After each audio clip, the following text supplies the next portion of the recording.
Գյուղացին իր հոգսերի հետ չպետք է մենակ մնա ուժեղ Հայաստանում։ Դաշինքի առաջնորդ Սամվել Կարապետյանի համար անընդունելի է, որ գյուղացին ամբողջ տարի արդար քրտինքով բարիքներ է ստեղծում, բայց սեզոնին կրակն է ընկնում դրա ձեռքը։ Հատուկ ծրագիր ենք մշակել ու մշակելու Արարատյան դաշտավայրի համար, ինչքան հնարավոր է ամբողջ աշխարհին պետք է մենք ցույց տանք, ինչքան համեղ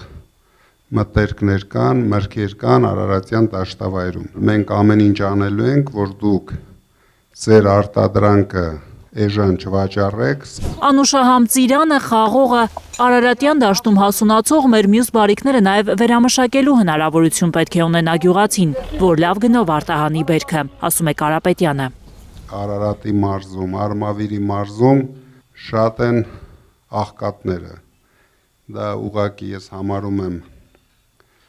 մեր իշխանությունների անթողությունը բացարձակ։ Ես գիտեմ, որ իրանք հաստատ ձեր մարզերում էլ ասֆալտ արել են, բայց ասֆալտ արել են, որ ոչ թե դուք լավ զգաք, այդ միակ բանն է, որ իրանք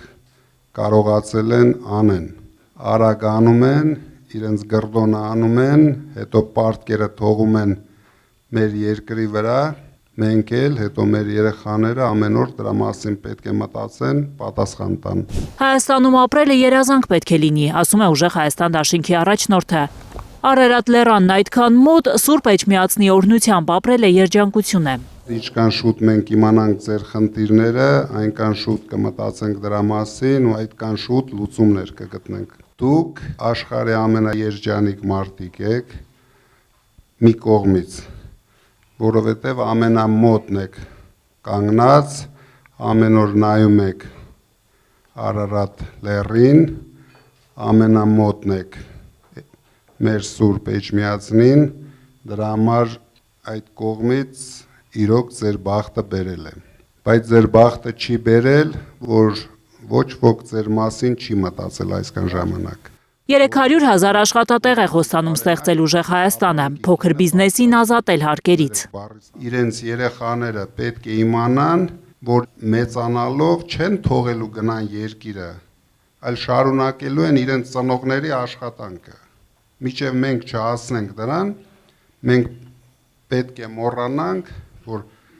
Հայաստանում կարող է լինել ռեալ զարգացում։ Կարապետյանը կուզեր ոչ թե գյուղատնտեսների հետ հանդիպեր իր տանը, այլ դաշտերում, տեսներ ինչ վիճակում է այս տարի բերքը։ Բայց ասում է իրեն այդ հնարավորությունից զրկել է Փաշինյանի իշխանությունը, որովհետև վախենում են ժողովրդից։ Գաներ Մովսիսյան, Էլեն Յահինյան, Հայլուր։